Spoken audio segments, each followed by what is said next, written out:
Welcome back to another episode of Outwitting Statistics in Search of a Better Business. I am joined today by Dr. Elder. He runs a successful chiropractic practice here in Northwest Arkansas. Actually, if I'm not mistaken, he's owner of 2 practices. Is that correct? Yep. Fantastic. So we're incredibly excited to have another successful chiropractor on with us to share some tips, tricks, and hacks on how to build a successful business. Dr. Elder, welcome. You want to tell everybody a little bit about yourself? Yes, thank you for having me on. I'm excited to lay out some groundwork on what got us to where we are today. But a little synopsis over our time here. It's myself and Dr. Dylan Crawford. We are partners in Natural State Chiropractic here in Northwest Arkansas. We initially started out in Bentonville in 2016, where it was just me and him starting out together. Got our own office off the regional airport that's still operating today, and it's our flagship office. And fast forward to where we are now, we'll get more deep into the details here in a little bit, but we quickly grew right out of the gate. We served our area here with really high quality specific chiropractic care that was different method of delivery than this area had before. And we doubled our first year, doubled the second year, and then consistently grew and grew and grew, even during the COVID shutdowns and with what all happened during that time.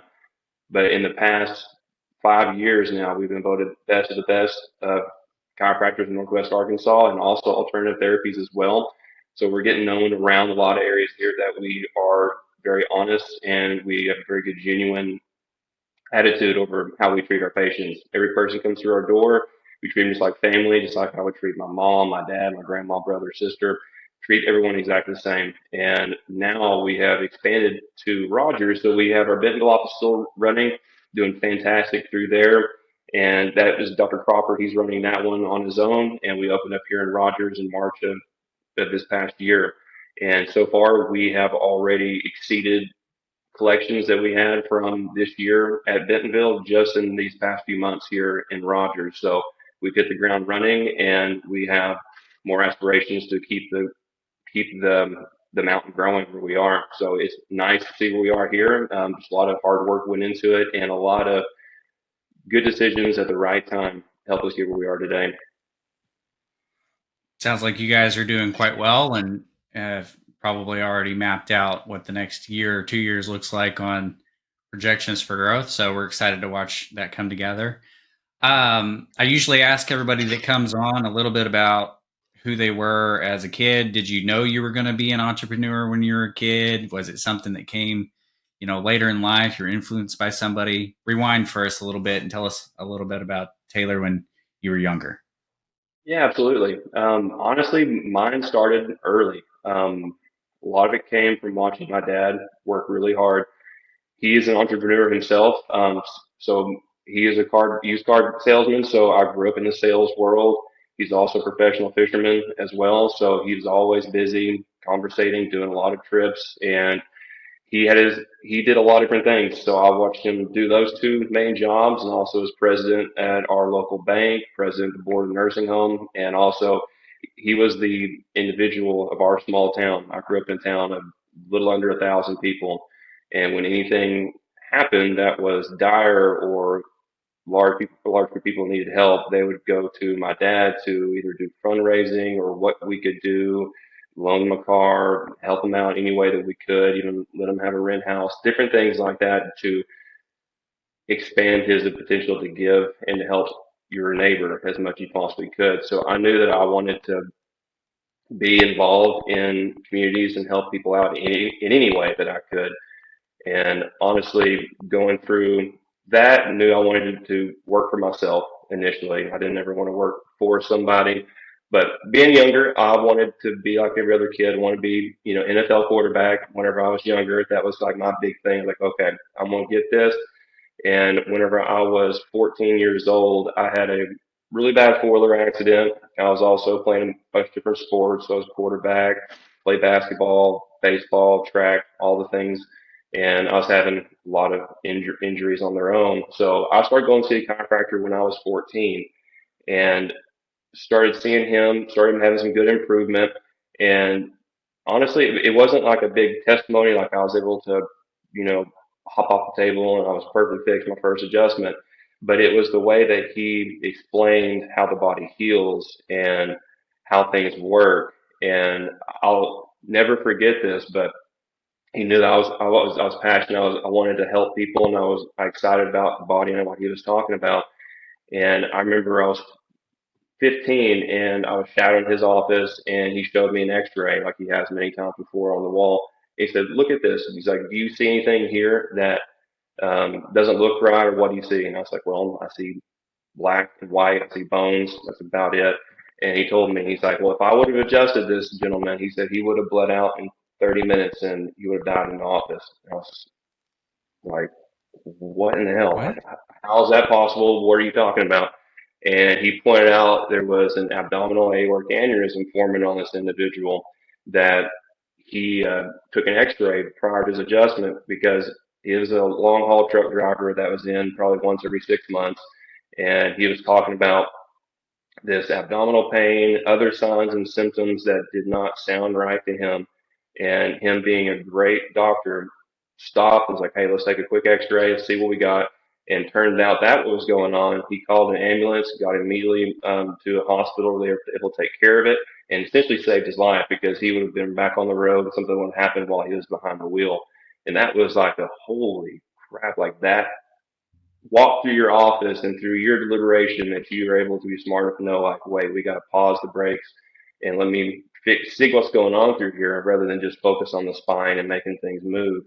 And then over the next couple of years, just seeing people getting well and learning really how the body functions, your neurophysiology over how your wiring works, how things are supposed to be functioning properly. And when things don't, really what is the feedback mechanisms to the brain over what the body's perceiving and how these pathways start to get shut down, how we can relight them back up essentially. And that was like a light bulb went off in my head at 15. And I was like, this is what I want to do.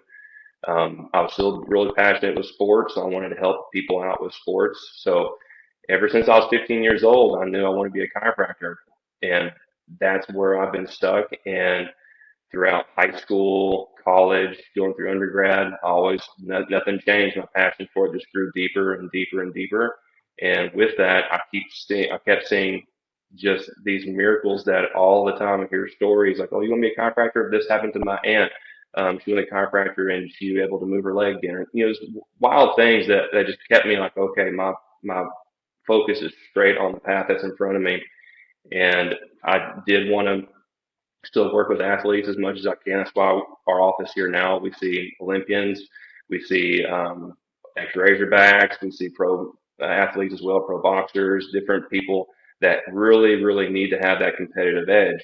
So learning more on the basic anatomy throughout college and then getting into chiropractic school, really understanding the deeper functions over what causes the body to heal and what causes the body to die, and knowing exactly how to make sure things are not feeding towards dysfunction.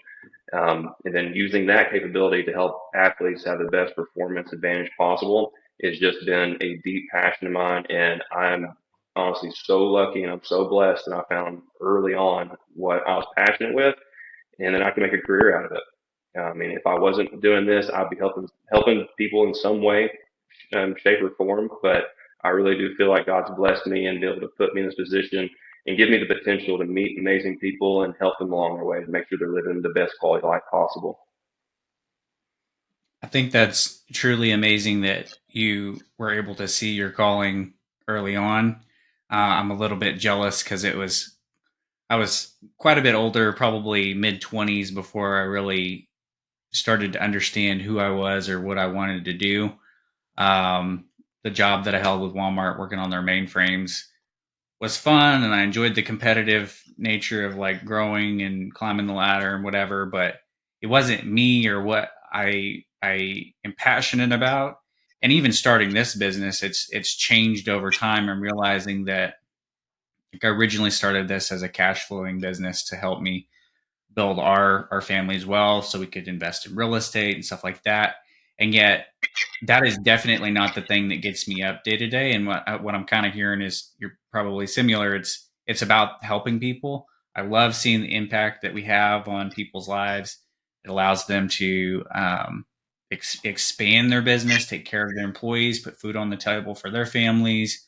help them grow out of these periods of time that feel frustrating or difficult. Again, the topic of our podcast is around the fact that a lot of people go out of business. And so, us being able to provide an edge or an advantage, same thing for you, you're helping people with their health so that they live happier, more functional lives. I think that's really cool. Um, it's a question. We'll rewind back here for a second. You indicated that your dad was kind of a key core, uh, maybe mentor as Hmm. far as like guiding you towards this path of entrepreneurship. Definitely parents generally play a pretty pivotal role. I'm curious, there's usually some pros and cons that go with that. Oh So, yeah. for instance, I have certain hangups that were caused by things that were instilled by my dad, who was also an entrepreneur. But on the flip side, I probably would have never pursued entrepreneurship if it wasn't for him. So, first question is, do you have any similarities there? If so, what are they? And then the second question is, I'm pretty sure you have one or two children of your own, Yeah. and if Yep. it's We got. caused any intentionality with how you're raising them. Yes. Yeah. That's it's a long story, honestly.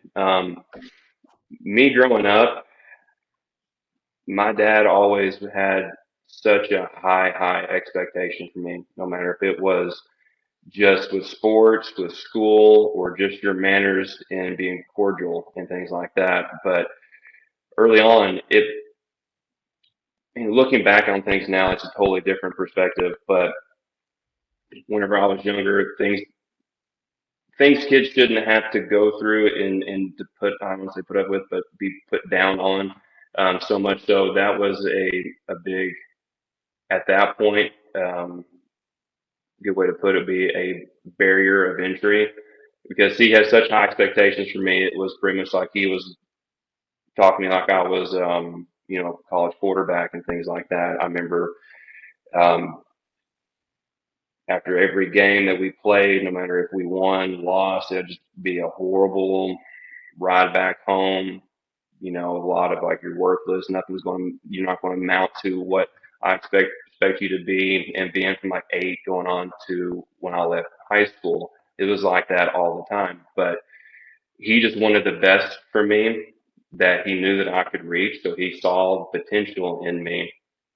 And whenever I didn't meet the expectation that he set for me at that level or exceed it with, flying colors, it was an immediate like whipping the dog kind of mentality with that. But he also came from a real, his dad as an alcoholic growing up too, so it was really rough on him. And he left his house when he was 14 and we essentially lived on his own back and forth with his grandma. And in doing so, that's what got the drive for him to like, well, I'm on my own. I've got to start making money somehow. So he started getting a dirt bike, sold a dirt bike to buy a horse, and a horse to buy a car, and then a car to buy a tractor, and then it goes through there, and then you buy a tractor, you paint it, fix it up, sell that.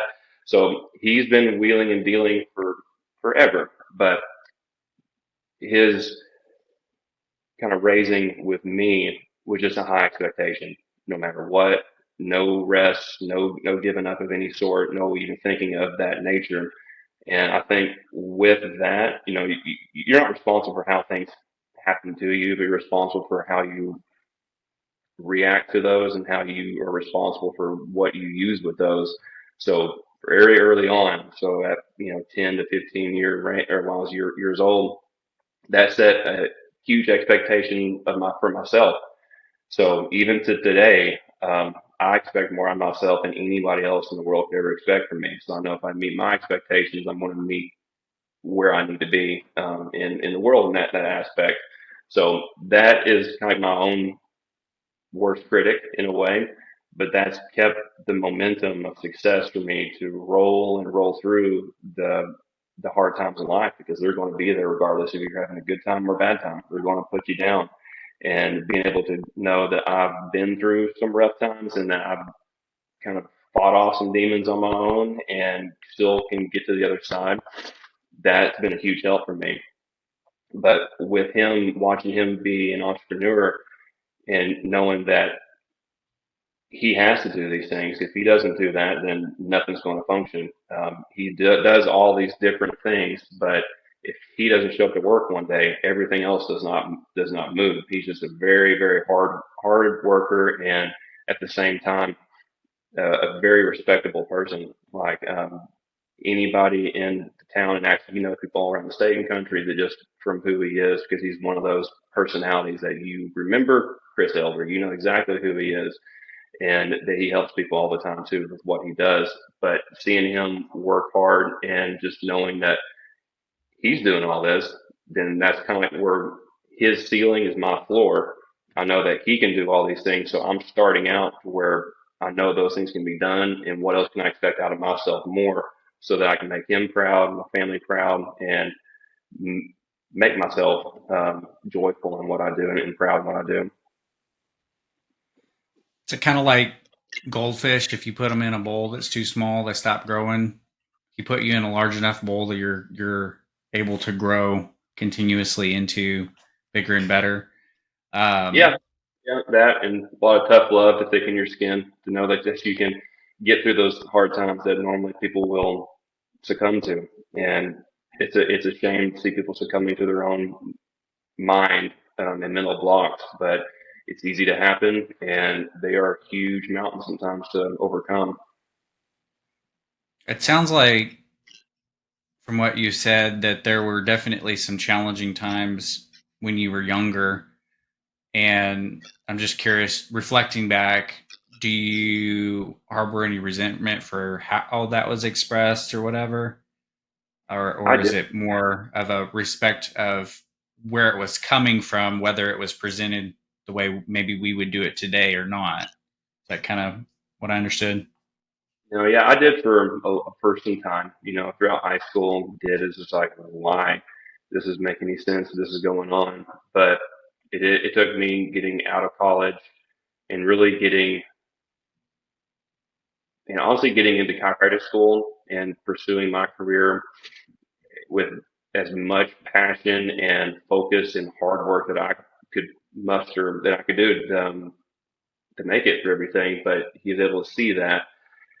But I think it just took getting out of that environment to look back into it and just be like, well, even whenever I was younger and that was going on, like you always look up to your dad. Yeah. Your dad's your number one hero most of the time, or your first hero. And I still had that. So it was like, that's happening, yes. And I guess just put it more on myself. It's like, well, I got to do better.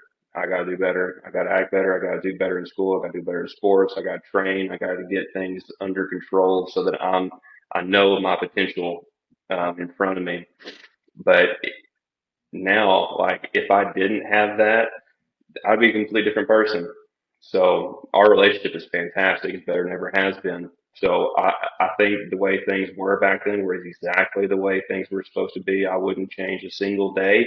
I wouldn't change a single fit of any sort with that. So looking back into that now, and having kids of my own, I know the shoes that he was in. And whenever you are in the environment for generations of like that's how things are going, then that's all that you're going to know.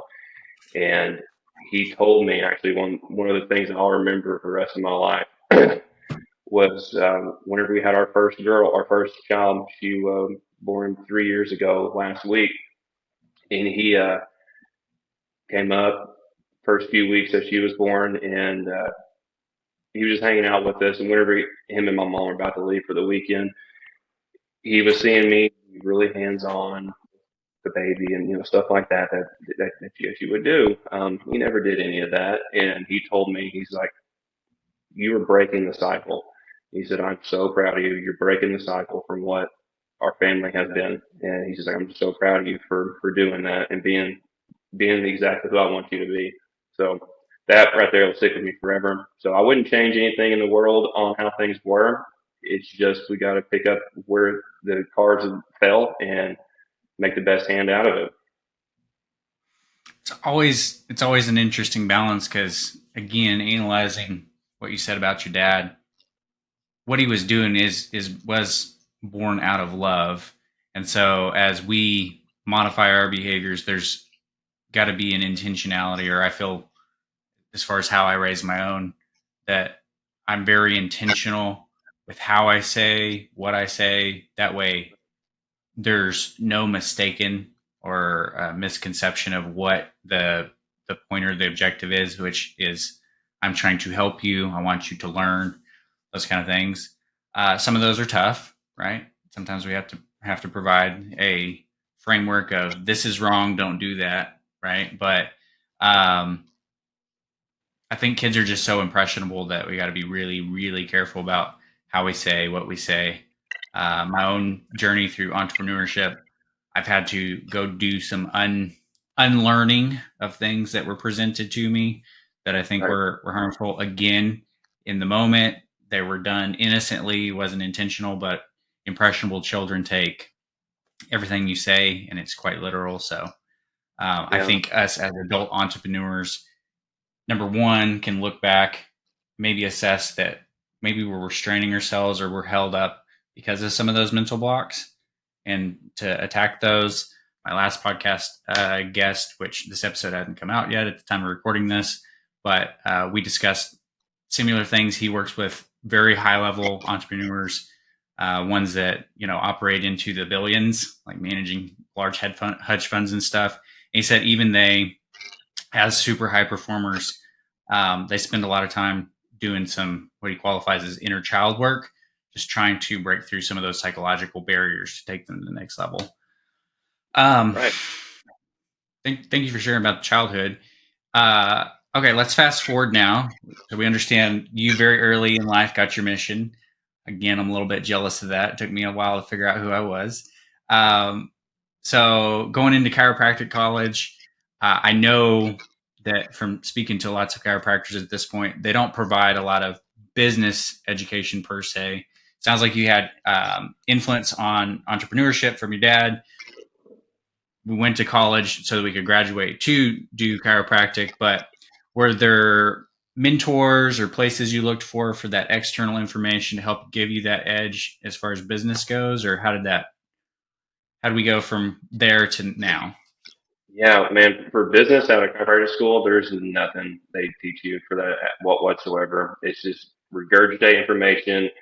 It's like trying to drink from a fire hydrant on what they go with you. I think the most hours we took for one trimester was 33 hours, and it loads up like 26 hours, 29, 31, 33, and it starts to slow down some. But business was not hit hard on at all, other than the business advice you get from a teacher that you had there at school that failed 4 practices before they became a teacher. And it's like, okay, well, I'm going to hear what you're saying, but I'm going to not do what you're suggesting. Um, really, throughout chiropractic school, my biggest goal was to be the best adjuster. That was what my biggest passion and focus was on.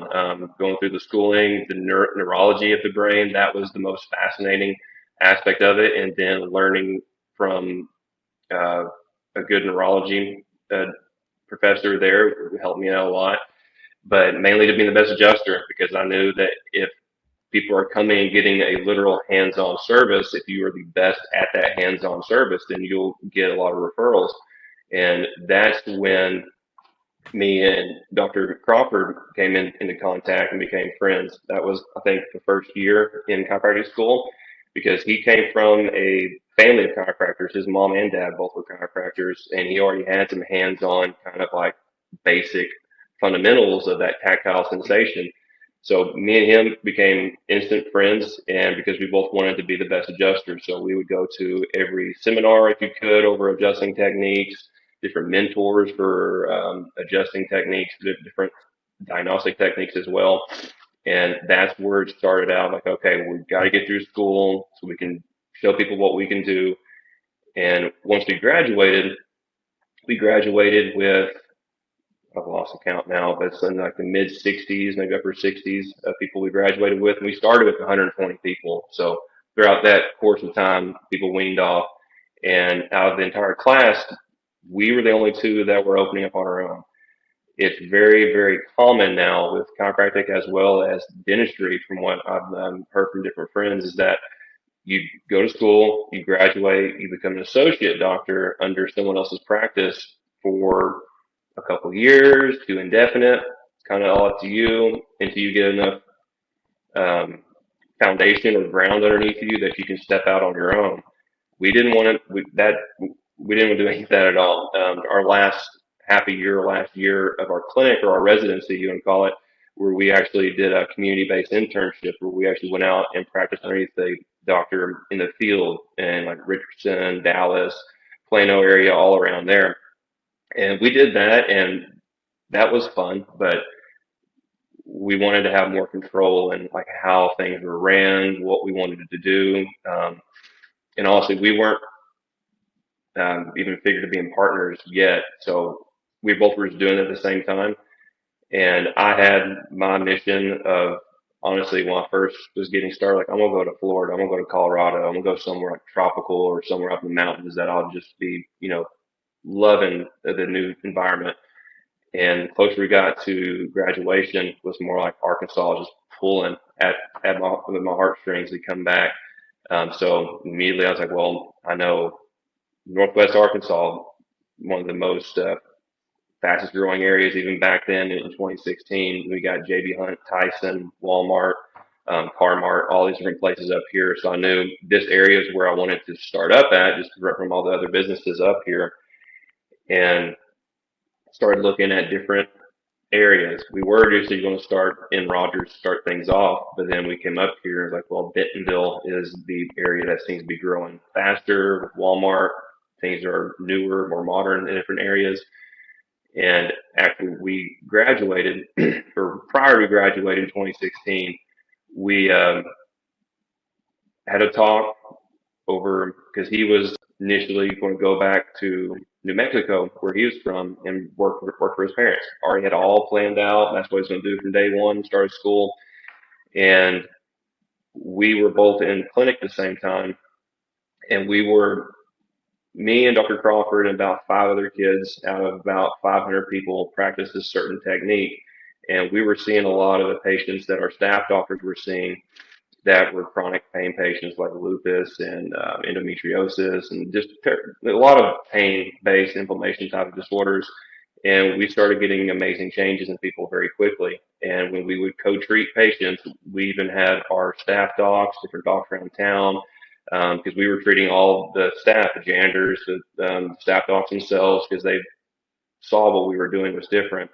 And we had several people come up to us like, hey, y'all may want to really think about opening up a practice together. There's things that y'all do that y'all are really, really well or really good at coming together and figuring out things for people's health. And that started getting the bug in our ear about what would that look like? What would we do? Would that even be even compatible? And then we had a lot of people tell us like, don't ever do that. No, you'll hate your best friend and you'll lose your friendship. And we were well aware like that could have happened or could happen. And we took some time right before college, right before we graduated, and he came down to Arkansas. He came to Arkansas a couple of times before, fell in love with Arkansas. Take him out to Mount Ida, around Lake Ouachita, Ouachita Mountains up here in the Ozarks. Fell in love with it, but it took us a little bit of time to sit down, pray about it. Where is God leading us? Where can we make the best impact for Him and make the best impact of what we spent all this time in education learning what our profession is and how we can help people. And then we made a trip up here to Rogers and started looking at different leasing offices that we were um, checking out because we already decided like, well, we're going to go open up on our own, not doing an associateship type thing. It just was too murky of a water to really think that we could get too far with that. And we ended up finding a leasing agent who was showing around different places. Nothing really fit with what we wanted to. It needed a large build out or just other things like that. That just like a, too big of a hurdle. And then it just came up to us one day. We were looking at one suite. The owner of the whole complex was just walking by. We met him, Mike Charlton, out of Bentonville, and we told him what we were doing, what we wanted to set up. And he's like, "Well, hey, well, take a look at this suite we have right here. It's not listed. I'm using this for storage." And it was perfect.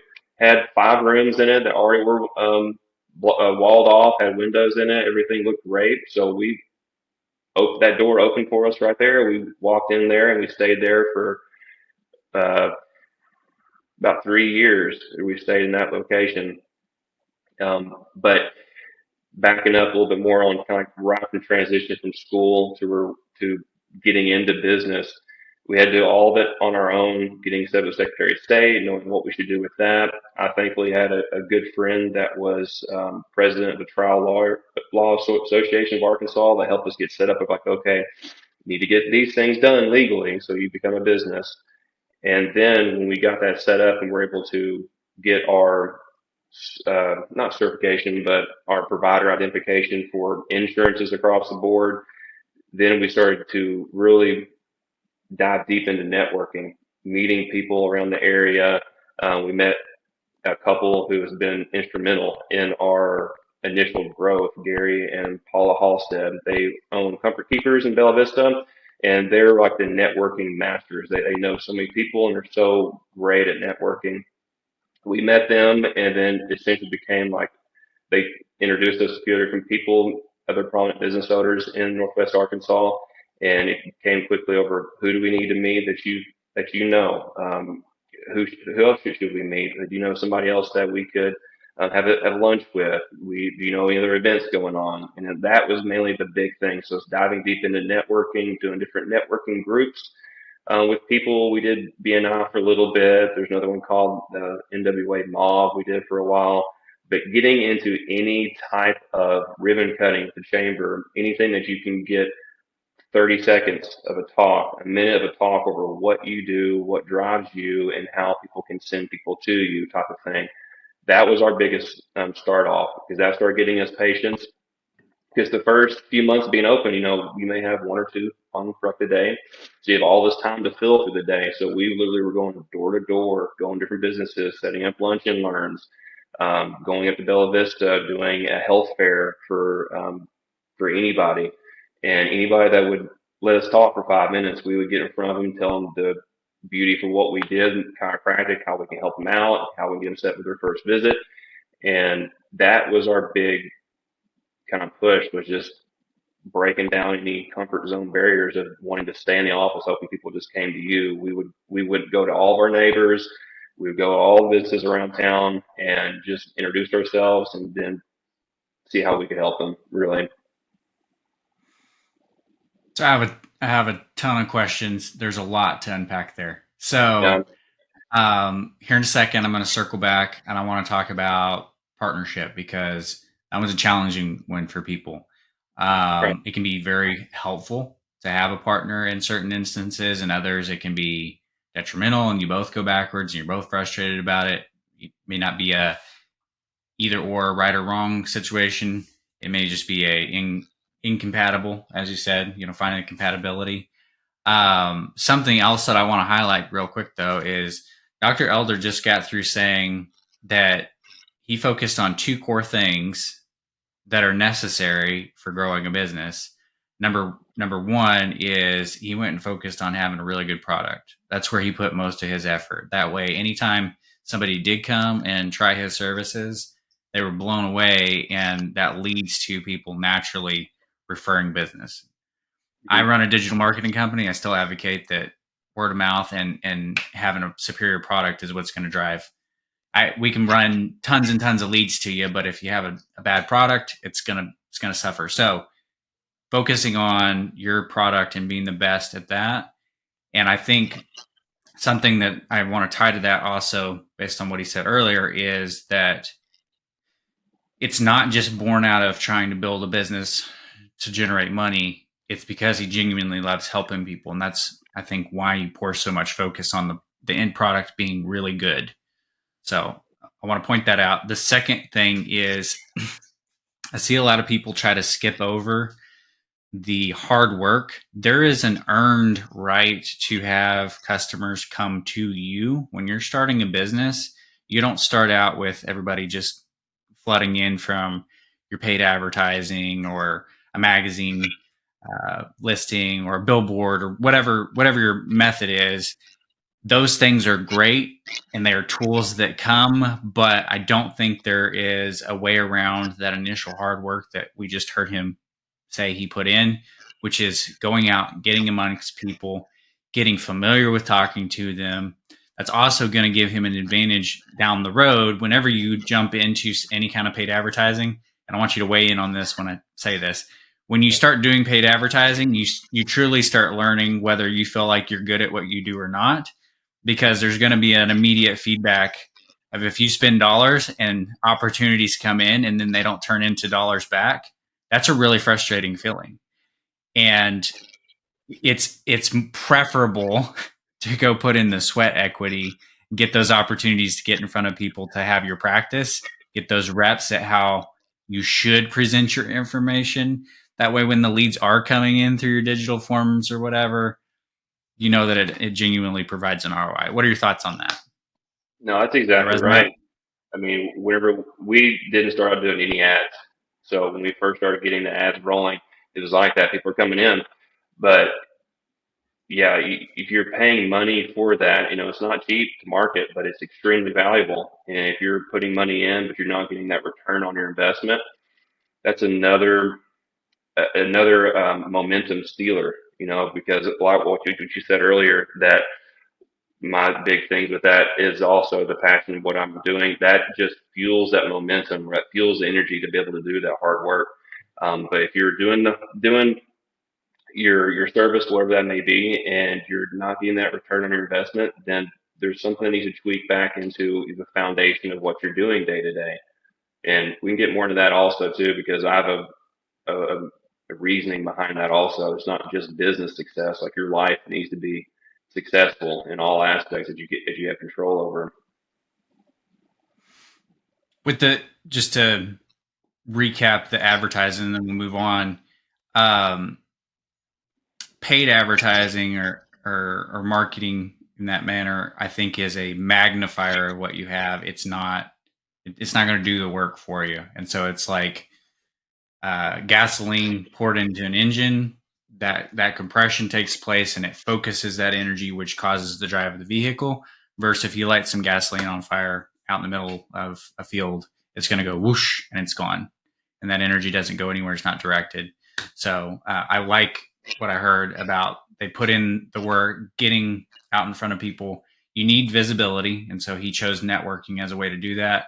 I think that's fantastic. Putting in the reps, honing his craft, and all that. Let's circle back around to the unless you have anything else to add to that. Let's circle back around to the partnership thing.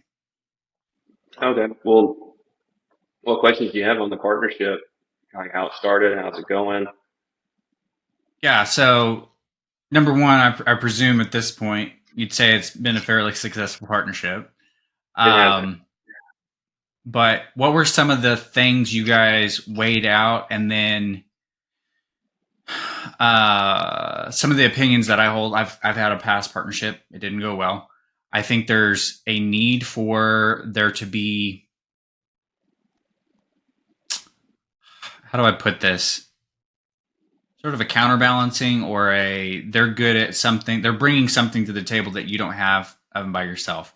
If you both show up and you both have the same skill sets, I think that's going to make for a rough partnership. So I'm just curious, how did you guys determine whether you were compatible? What were the factors that went into that? What were the discussions you guys had to make sure that you nailed this down in a way that it could be fruitful for the long term, as opposed to, like I said, mine went south, right? We parted ways. So that's a lot of factors that are involved in the partnership because essentially if you're with a big business and you're partnering with somebody, especially 50% owner, then you're getting married to somebody else. Like you need to know where their mindset is, when they get in stressful situations, and where they are when they're in a really joyful, happy place. And thankfully, me and Dr. Crawford, we became really, really great friends early on in chiropractic school. So we had that bond of going through the trials of school together. We even were roommates for 2 years before we opened up. So we got to live with each other and know kind of all of our quirks and things that kind of things I do that piss him off, things that he does that irritates me sometimes. There's going to be those things, but I think beauty in what we have together because we're best friends now. He's got 3 kids. I've got 2 kids. Our families are best friends. I mean, like that is such a blessing, but it took some time in knowing exactly like kind of testing the fruit or testing what was in our mind out. Honestly, when we first started, we regardless if the business was successful or failed in the next few months, we both decided that no matter what happens to business, that me and you are going to stay best friends. Okay, we don't care about what happens to business. That can come and go. We had a great connection with each other, and we really believe that God put us together to be able to influence to help more people. Because when we came down to the core value of what's driving us personally to go to the office and personally to make that effort, was the same. It was that we believe this is our purpose to do this here. And whenever it was us talking about us just coming together, it wasn't like where are we going? We're going to Arkansas, Northwest Arkansas, Bentonville, Rogers. That wasn't even a possibility for us yet. It was just us talking about how that could look like, what his goals were, one family, or what goals were for the office, how busy we want to be, and what techniques do we want to do. And every time that we would go over something like that, it'd just be so much excitement. It's like it wasn't any daunting type of like, oh well, I don't know about that. That may not work. It was like, well, that could work. This right here, that may work out for us in that way. So it really rolled itself into after praying on it for a long time because we didn't want to get into a situation that ruined our friendship first because that would be the ultimate failure. Businesses can fail, but having good people in your life is really important too. And throughout chiropractic school, we both had things that happened in our life that was tragic, and we both were there to support each other. So in the down valleys of life that throws at you, we were very strong with each other. We held each other up during a lot of really rough times. So that instilled more into that I can put my full trust in him and that he can put his full trust in me and that we'll be 100% honest with each other no matter what. And we never felt like there's any um, trust issues with that.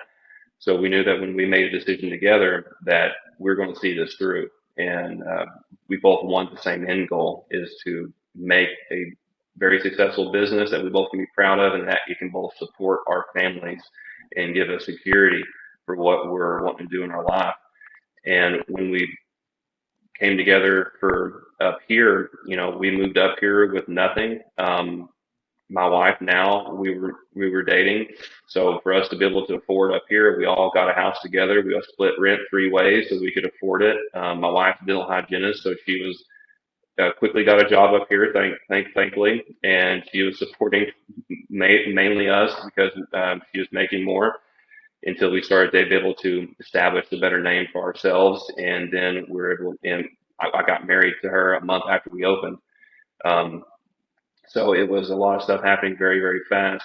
But before you start out with anybody, if you're thinking of a partnership, make sure that you're okay with them being your family 10 years down the road.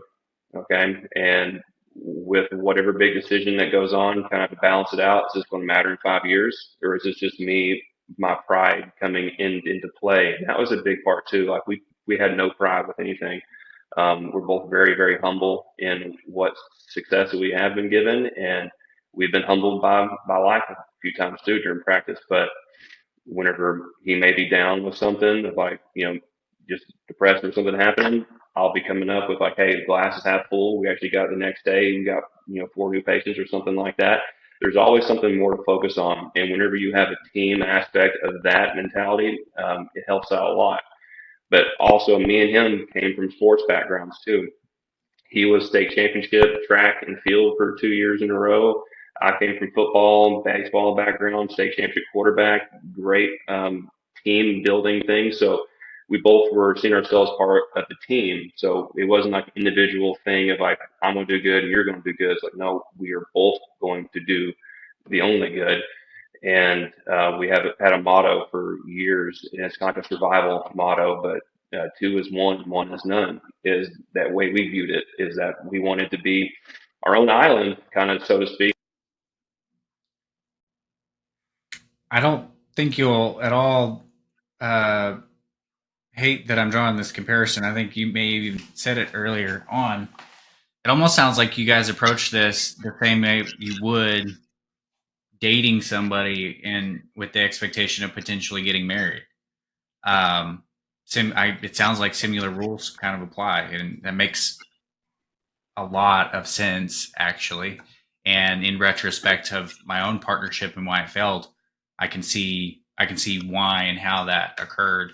So I like this approach of you guys kind of went through some things and trialed it, dating, business dating, ahead Yeah, of actually making that partnership take place, right?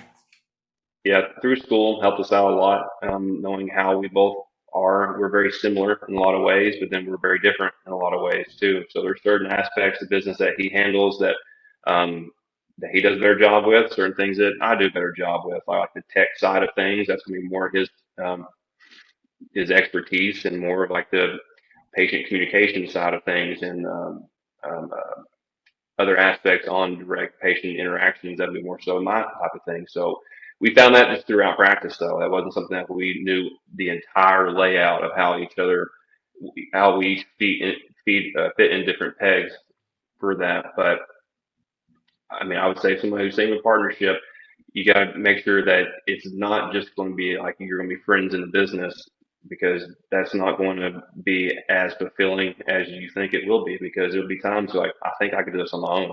I think I could make more money if I just not doing it by myself. Need to have that out of your mind because you're going to be tripping over yourself over I could do it better and having second thoughts and doubts over your partner who potentially is thinking the best for you. It's like, well, I want to work my butt off so I can help Craig out and make sure that his family's happy and that he's taken care of. That's how we view every single day. Is like I got to kick ass today so that I know that Dylan's family is doing well next month and that he's doing the same thing, know that my family's well next month. So it's a family aspect back and forth with it. So it's a lot of teamwork that we wanted to put in together. Gotcha. Um, analyzing, like you guys are at two offices now. Mm-hmm. It's kind of almost sounds like you may have intentions of later down the road having additional offices. Is that accurate? Possibly, yeah. We're looking in, not currently right now, but we're looking into doing another office in the future, maybe somewhere further south, but also getting associate doctors in here to train up in how we have started and make sure that we're feeding that flame for chiropractic in the area. So, with that in mind, you have a unique perspective I want you to bring to everybody. There's starting your first office, and I presume that had different challenges that you guys overcame. And then moving into your second office, it was probably a different set of challenges. So I'm curious for wherever everybody is in their journey listening, what you feel like the differences are. And then I want to focus in past that on what do you feel like the some of the what we'll call it the top three drivers, skill sets, mindsets, whatever you brought to both that were pillars to help you be successful in both. Okay. So over the Bentonville office when we first started there was just trying to get as many people as we could, because we were brand new, wanted to get new patients in and get those miracle changes that we have seen throughout school. It's like now it's our turn. The pressure's on. We gotta start putting our money where our mouth is on that. And we quickly grew from there. And some pillars that we could say from like the Bentonville office on how that grew was essentially hearing advice from other coaches and management groups. When we did first start with our office, we did have a management company that was like one of the big management companies with the chiropractic, but we only used like 20-30% of what they were saying do because the rest of it didn't really mesh with us.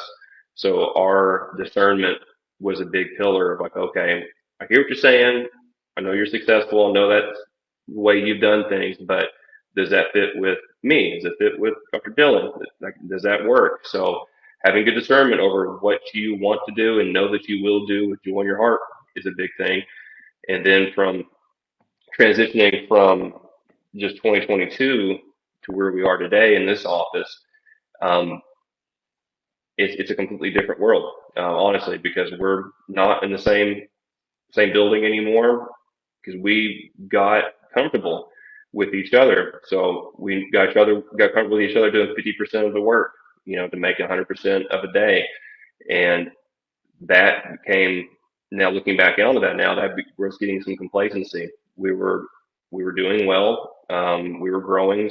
We were still growing. It wasn't like a huge gas to the fire like it is now, but we were content where we were.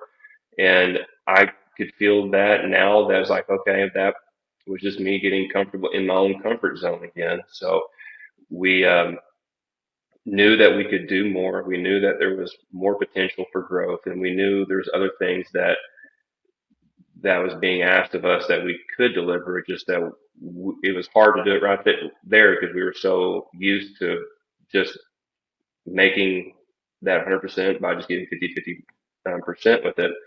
So we started looking into other things to do. We were looking at other offices to purchase, ones that were going out of business, or even opening up one further away from here and putting somebody into an office. And that's when we had a conversation with Ryan, and we've been friends for a long time, and we've watched his office grow and do really well, helping a lot of people. And then it kind of just another door that opened. It's like he's looking into selling. And I was like, well, we would love to be in that area. What does that look like together? And that ended up being an amazing, amazing decision to have that door open. He was able to retire, open another business. He's doing extremely well then. I'm glad he's doing what he's doing. And we're able to open up this office here. And just since we've opened up in March, I was looking at some numbers here that we just in this month here. So let me see here. So just some numbers. Last year we did 716 in Bentonville, and so far this year we're at 1.3 just for these two offices with still a couple more months left to go. So we grew extremely quickly with what we're doing, but the transition over to here required a lot of oversight. Reminds me of football, being quarterback, seeing all these pieces move at one time and knowing that they're all kind of keeping plates spinning. Like each one of them is moving correctly. How are they doing? And then how could they fail and how could we correct that when that happens? So it requires a lot more oversight. But Mm-hmm. at that point, we're ready for it. In Bentonville, since there's two of us overseeing things, we were able to get complacent. Like, okay, I know that he's got that and I've got this here. So it really, it was just being content where we were and knowing that we could do more. So now we're separated. We're having to do more oversight with everything on the beginning to the end of a day and beginning to the end of a visit for somebody. Make sure that they're getting exceptional care when they walk in with staff saying the correct words, staff getting people on therapies correctly, and then the doctor is doing the best job possible delivering that specific adjustment, and then patient leaves to refer more people back in.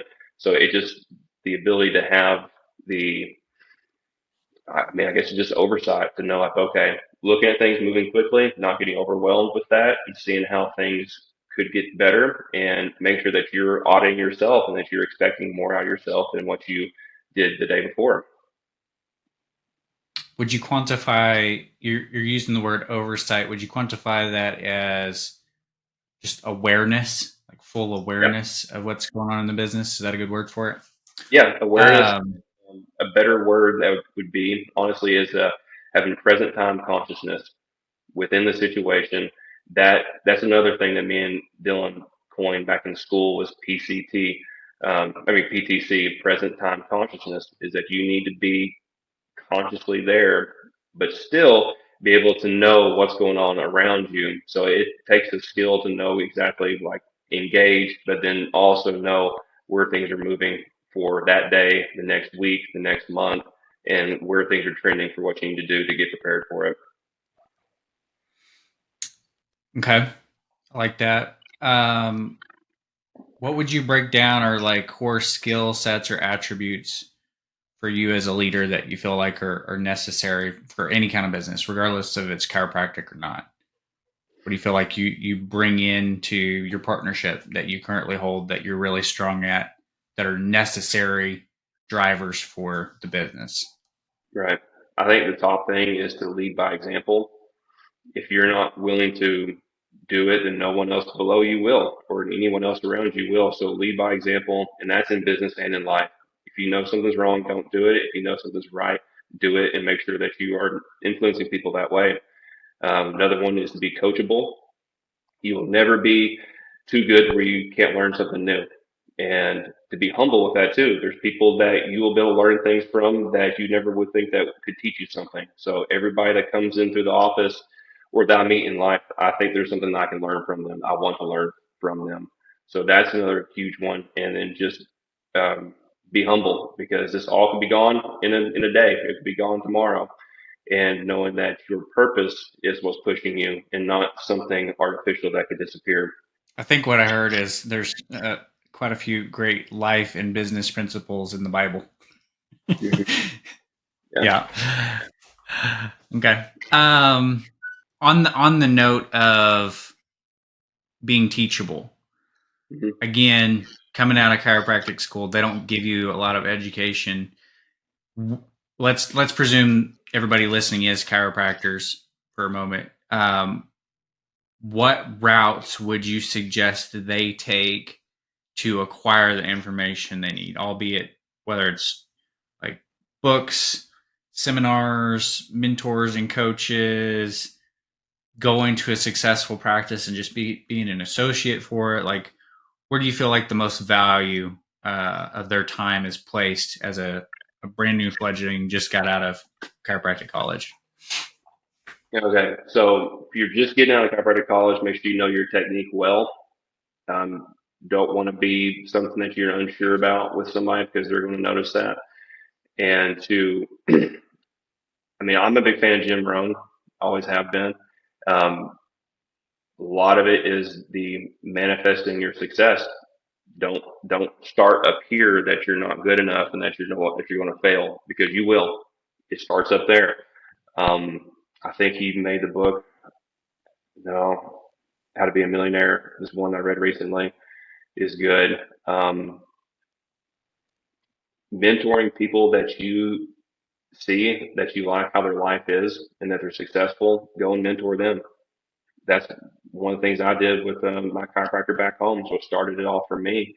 And there was a few chiropractors in school that were successful. They just were there to help the school, learning from them, kind of from afar, in a way, to know how they live their life and just to replicate that. Um, but as soon as you get out of school, I don't recommend being an associate unless you're unsure with your technique and how your delivery is and the business aspect of that. But you're not going to learn very much of that being an associate. You're going to just be worked, clock in and clock out, and you won't have a whole lot of time that you wouldn't have otherwise if you were on your own. So I would recommend whoever's in chiropractic school or graduated, freshly in practice, start off on your own. Make sure you're well within the guidelines of your state, got all your jurisprudence done, your certifications and everything, and start treating people how you like to be treated in practice. That's the biggest thing that we've done to get a lot of people back in for referrals. But other like books and things like that, I would just really point out for Jim Rohn is a big one for me. But I don't know. It's really just taking that dive on for yourself, and you learn more about yourself going and stepping out of that zone. Would you say it's as important the knowledge your how do I want to put that? And this is born out of the conversation I just had on our last podcast episode. There was some light bulb moments I had around just because people are presented the same information doesn't necessarily they perceive it the same, right? We all have unique perspectives based off how we were raised, things that were, biases placed on us by our parents or friends, family, etc. growing up. And so me and you can read the same book and get very different insights out of it.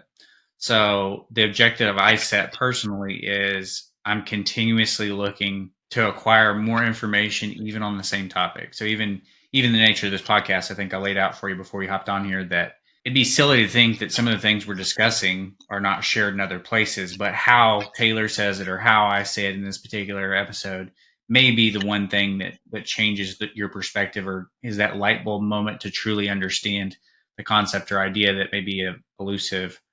So I'm just curious if you've had those experiences. Have you gone back and reread books? Have you talked to somebody about similar topics and then seen it in a different way?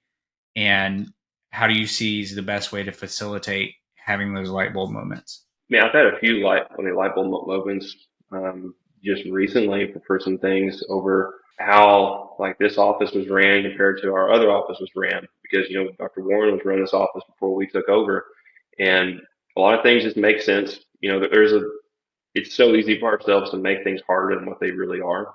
And you get so used to doing the same thing. So it's like always hard. You have that ceiling that's set for yourself.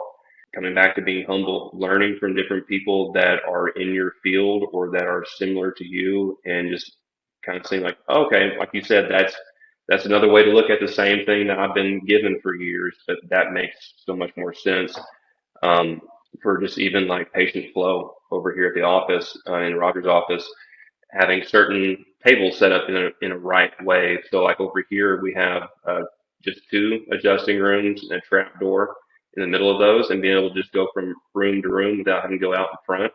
It's huge. It's such a smart idea. We don't have that in the Bentonville office quite yet, and like that little change was like a huge thing that we knew we wanted to do, but is like, okay, we couldn't get from point A to point B without actually seeing it done first. So take trips to see successful chiropractors, take trips to see other successful business people over what they're doing, what their environment looks like every day, and then really just because I don't know, I think sometimes when you get into a different environment, your mind thinks differently than you are in the same four walls you've been in all the time. So that extra influence can give your body another avenue to think differently, have some neuroplastic changes happen. I think that's mainly it really with that for, I essentially have light bulbs going all the time. Like I'm always nerding out with, physiology, different new things that are coming out technology wise, like the soft wave stem cell machine we have. So the books I read are not as fun. Like I'll crack open, a neuroanatomy book and look at that for a moment, or look over a clinical nutrition manual again to see exactly things that are back here that need to get refreshed and back up because a patient had a story or they had not so much a story, but they had like an injury that happened over the weekend. It's like, okay, why that happened, that's different, unique, or somebody may walk in with some kind of crazy anomaly. I have people walk in with an extra vertebra in their spine quite often, so I've got to know that extremely well. Had somebody come in She the had other. extra vertebrae in their spine. Yeah, yeah. It's supposed to be five lumbar vertebras, and I have seen more L6s up here in Northwest Arkansas than I ever did in Dallas. It's wild. Huh. I had a guy the other day come in with a huge calcified ligament in the backside of their neck. Looked like just a huge spike that went down the backside of their throat. And it's like, well, you got to know these conditions extremely well to know how you're going to take care of that. And we shouldn't ever just guess with healthcare. You need to be very specific, or it's nothing. So that's what drives me to know more about that. Little light bulbs. I see things, I get excited about it, and I want to learn more about it. So what I think I hear you saying is that just being in a constant state of being teachable and knowing that you don't know everything and trying to further improve or hone your craft. Again, back towards what we said at the beginning, focused on having the best product, and to get the Right. best product, we're putting in the time and the energy, continuously learn and expand the information he has. Does that fairly summarize that? Yeah, yeah, that does. The more you know about what you do and how you can deliver that, also let you know on where things, um, how far it reaches, and then when it reaches outside of where you are, be in contact with other people that can help you out. And we've got a good network of orthopedic doctors, even pain management doctors around the area, OBGYNs, a neurologist that's close to our Bentonville office, and other providers around the area because I believe that should be a team atmosphere or team aspect of people's healthcare to get the best advantage possible. Gotcha. And I don't, this is not with the intention of creating contradiction. You said earlier that you didn't necessarily think that somebody should go be an associate, But with that stated, do you see that there's value in going in and being part of and observing how other offices work or run if the intention is to go Open. shadow, so to speak, what's going on so that you can expose yourself to different ways so you can collectively put that together for yourself? Is that Yeah, it's more so of a time aspect of the thing. Like I would say, go shadow somebody for a week, maybe a couple times every few months or something like that to see like, okay, how do you run during this busy day or slow day? What do you focus on and things like that. Going to be an associate, you're part of the practice and you're seeing things every day, but also you're seeing the same thing every single day. And there's a lot of chiropractors right? that do the wrong things through bad habit that just creates a rut and then they become unhappy with their job and they get into a hole where they're depressed, don't want to go to work, don't want to actually give the gift that they have the opportunity to help people out with. And that's a shame to see. So associateship, not a fan of, but being a good business owner and learning from other people while you have the time to do that is really important. Cool. In that case, I'm gonna have extract a nugget from you for our listeners. If we're only showing up with the expectation of maybe spending a week or two observing, how do we present that? Because successful people are busy and their time is very valuable.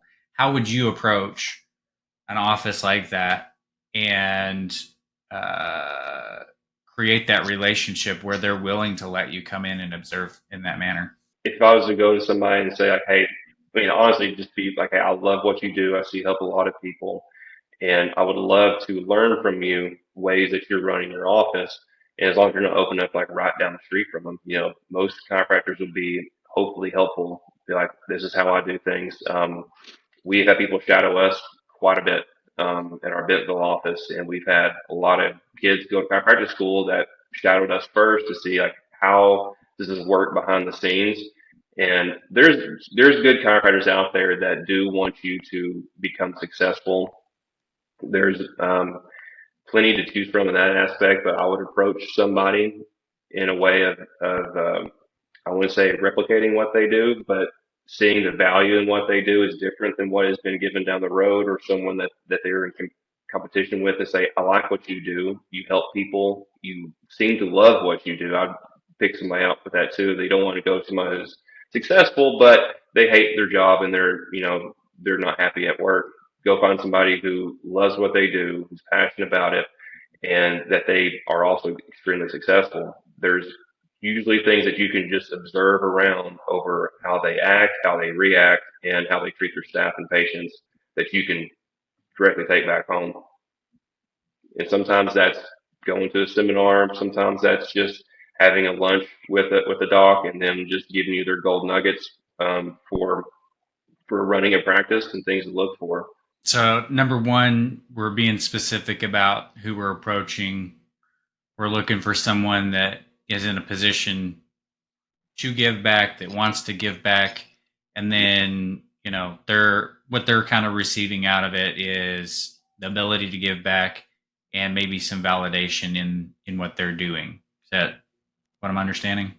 Yeah, I mean, some chiropractors probably would be a little standoffish of not wanting to show somebody else what they're doing because they're unsure of their own confidence and they don't know really what they're doing. So finding someone who's confident in what they do that are good integrity, things are black and white, it's the way things are, is who I would go look for. And we have people more welcome to come shadow us because I want to make sure that chiropractors are extremely busy. We got a large population to serve, and we're underutilized. So we can help a lot of people out. I mean, just getting into it, there's 147 people who die every single day from properly prescribed medications. There's ways we can help with this. There's ways we can help the opioid epidemic that's been running around through the past year. So there's bigger missions to what we're doing other than I just want to be the best. You need to be the best by doing your best work. Got it. Well, I'm just noticing time. We're at an hour and 10 minutes. These always creep up on me how long we've been talking because they're good conversations. So I want to be respectful of your time and thank you for coming on. Is there any last final thoughts that you feel like would be helpful or useful to anybody? Again, regardless of whether they're a chiropractor or starting some other kind of business that you feel like would be helpful to them. Cool. Thanks for having me on. This has been a lot of fun. We had good conversations. I could talk more and more and more about all these things. So we may need to reconnect again on some other gold nuggets to give. But um, Yeah. I would leave with this is for chiropractors or professionals of any sort. But your day to day and your activities that you do, what you think and what you are so crucially important to how your success is in the next coming years. We need to win every day, not focus so much on things will get better in the future or I'll celebrate when I'll get this level done. It all starts with momentum. Honestly, with successes that I've had over the years with chiropractic and also just other businesses too. I'm always doing something. I mean, I'm always staying busy, whether if I'm here at the office, I buy and sell cars on the side too, woodwork things. Always staying busy because I know that momentum carries through every single day. So don't become complacent. Always ask more of yourself than you did the day before, and that you need to think successfully. Don't think like the 97%. You need to think like the 3% and become successful in your mind first, and then things manifest into your life. That can only happen that way. And then take that blessing, give back, and keep working hard. It's just that day to day. I wouldn't even call it grind. That day to day lesson for yourself that you've got to put in more, and the world will give you back what you put back in. I think those are some incredible words to live by. That's some really good advice. I hope everybody enjoyed. Again, thank you, Dr. Eller, for coming on and spending the time with us. I hope you had a good time, and we'll definitely have to have you back on at some point soon. Awesome, man. Sounds good. Have a good rest of your day.